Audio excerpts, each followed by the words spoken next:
In the run-up to the release of part 1 of YANABYYANA, I have all 4 members of YANA, which is Kai and Kyle and Megan and Gravy. Hi. In the studio. Hello. Hello. Hey. Hi. In the studio with me. At this point, I have heard all 3 of the songs on YANABYYANA Part 1. It's hard. So how did we come by these names of these songs? They're all acronyms. Oh, okay. Mm-hmm. Yeah. The band name is an acronym too, so it's. We're big on acronyms. All our names are acronyms too, actually. Okay. So Mine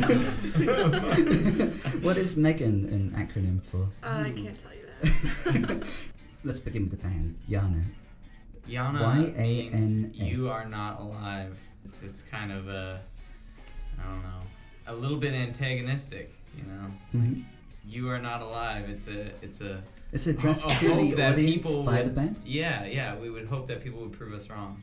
There's a great absurdity that I think that's missing from a lot of people's day-to-day that I want to embrace in our songwriting and our lyrics and our way we perform and everything. Like, you know, we're just starting, so we've really just started kind of birthing a lot of the ideas about it. But for me personally, I feel like You Are Not Alive can be taken in so many ways. True. Did one of you state you are not alive? Can you recall it? The 3 of us and a friend of ours were actually sitting on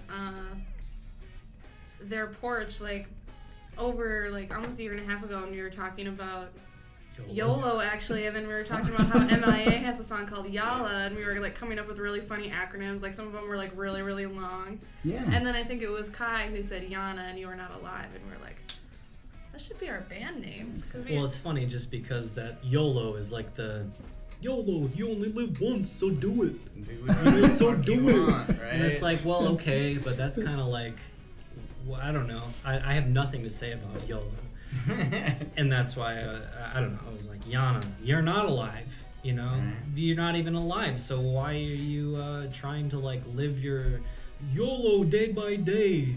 I don't know. It's like, well, interesting, yeah. That YOLO is like our current carpe diem, which is supposed to be kind of seize the day and make the most of life. And It's so YANA is a step back from that and yeah. saying you have to say that from a place where you're even alive to begin with, right?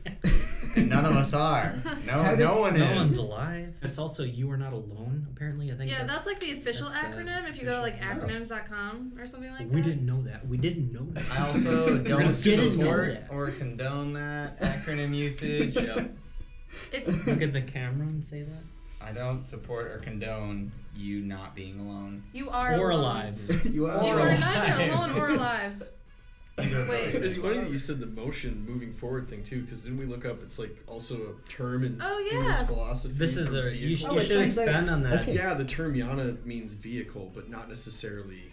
Well, it's a spiritual path. A vehicle towards spiritual path. It was just really funny because we already had this concept of like what yana means, and we're all just joking around it. And it is more or less a joke, but it's a joke that we like take seriously. Yeah. You know what I mean? It's the best way to put it.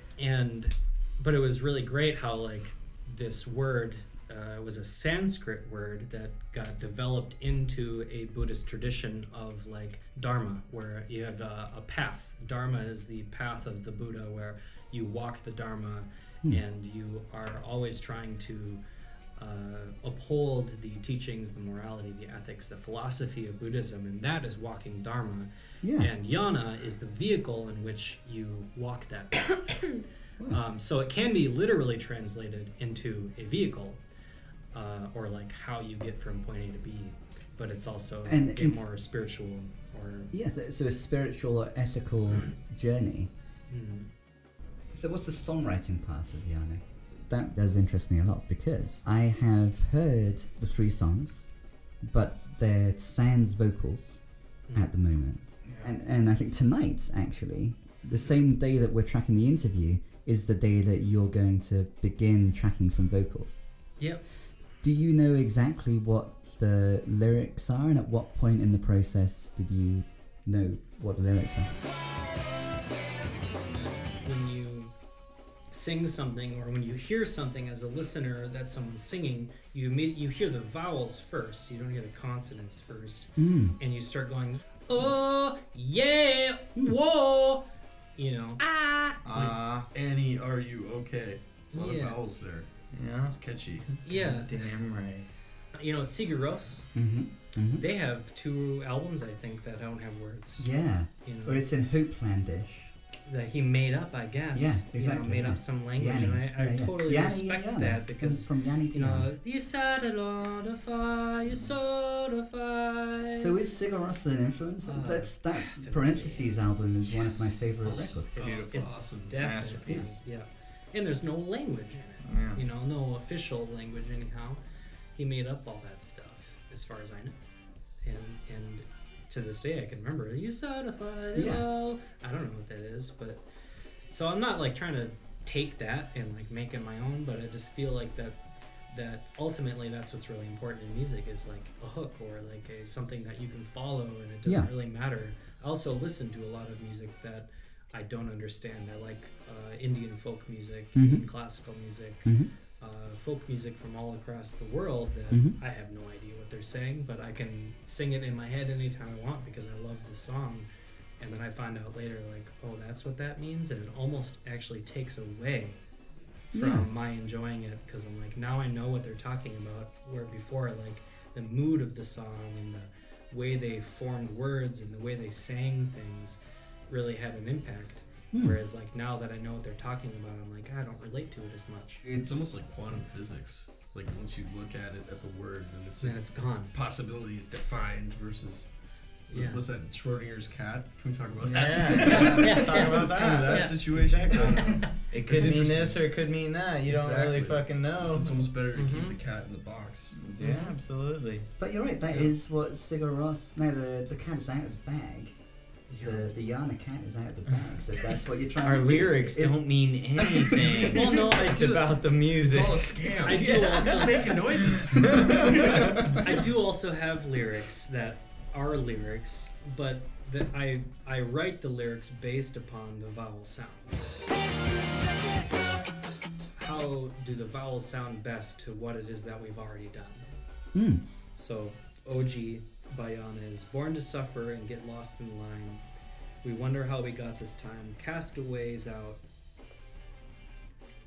Wait to taste a sign. Reel in line. Face the stages, wasted pages climb, not this time. I landed right, field wide open, no clouds in sight, path unbroken. Hold on tight, changes faded. That's I sound. That's the first time I've heard the lyrics. It's great. It's awesome. They don't necessarily mean anything. I think they do kind of, but it's also more like that the way they sound when they're sung sounds nice. Right. And that's the important part. It sounds nice. Is that nice?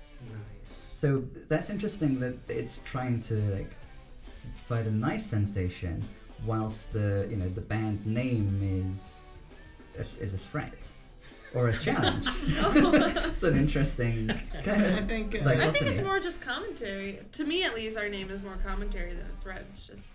And so, in what sense are we not alive then? In every way. In every well, single. In what sense are you alive? Yeah, tell us that, Simon. Anything that's alive is perhaps anything that's alive is struggling to maintain some kind of equilibrium to adapt to new things in its environment, and that ongoing struggle, that ongoing adaptation to the environment is its being alive. The struggle. Yeah, and that's not just humans. That's like any living plant thing. Yeah, plants. Muskrat. Yeah. Do you have to change your name now? If I no, it fits in perfectly. So got it. When you're reading these lyrics, I found it interesting that what kind of hooked you was, interestingly, the fishing bit. The hook in the fish. Yeah. And so when you read out, where is it? Reel in line. Reel in line. That image seemed to mean a lot to you, because that's what you performed. You performed just that bit. Why does that mean so much to you? Well, that image of fishing, I love fishing. I fish a lot. I have a brother, and we go fishing quite a bit for our own enjoyment. And there's also, I think, a quite YOLO, living it up. Having them beers, smoking that seggy, tossing that line out, and getting that fish in the boat. It's important. It's fun. And it's fun. But I suppose the metaphor in that for me is the idea of like a lot of life is throwing out something and seeing what you get in return. And maybe for other people it's not, but for my experience, a lot of it is throwing it out and waiting and then reeling it back in and then throwing it out and waiting and throwing it out. And it's this process of, oh, got it. And then we reel it in and we hook it up and we get it in and we cook it. You know, and do it, give it your best and you do it all. But a lot of fishing is waiting. It is an interesting and I think significant contrast with the whole, you know, you only live once, so you better do this kind of wild thing idea. So that when you press me to say what's it mean to be alive, and I said, oh, it's adapting to one's environment, trying to kind of maintain the equilibrium. I'm imagining you kind of fishing now, and the waiting and the putting out the line and then reeling stuff in, and then, you know, you have to wait for and then something interesting comes in. And you grab it and you all in. That's all an in interesting metaphor for what it means to live. Clean it, cook it, eat it, do it again. That could be, but it kind of becomes like a myth of Sisyphus thing. How so? In some ways. So then you are not alive. Absolutely. It's just if you're out. I'm just picturing a guy eternally fishing. Yeah. You know, one of the coolest. You were talking about this the other day, and how'd you get that? I got it. And you're talking about the Sisyphus and we're doing. Yeah, we're unloading. Yeah, and you said I spend my whole life unloading. Feels like I spend my whole life loading and unloading gear. And apart from when it's adult diapers, post-balloon, and then that's a bit different. Then you're not the Camus character. But I feel like it was Herman Hesse, I don't know. Hesse. Who said the idea of Sisyphus pushing the rock up the hill and then it coming down again, that whole myth or that whole metaphor is really different when you think about Sisyphus being happy doing it. Yeah. I always thought that was really funny because most people, or the general idea is like life is the futility. Struggle. Right. Life is a struggle, right? But Hesse said, well, it all changes, doesn't it? When you think about him liking doing that, enjoying the enjoys doing it. Labor of love. That's really hard, and then it falls down and he goes, yeah. Falling down the hill again. Look at that thing. Push that thing all the way back up there. And it's like jumping on rocks and it's like flying and it's like, whoa! And he gets down there and he's like, oh, he's gonna be sweet. He's gonna be sweet. You know? And he keeps doing it. And like that idea to me, like, I think is, it's a YANA. That's a YANA. Okay, hashtag that's a YANA. Hey, you know. I was gonna ask what's you a people YANA, out but there, now hashtag that's a YANA. Do it up. How could you possibly say that there's an end or a beginning to anything? There's no end or beginning. There's no end or beginning. It's all here, right now. Here we are. Here we are. Next question.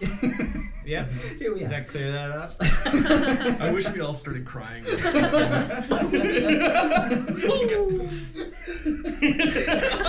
it all sound like that?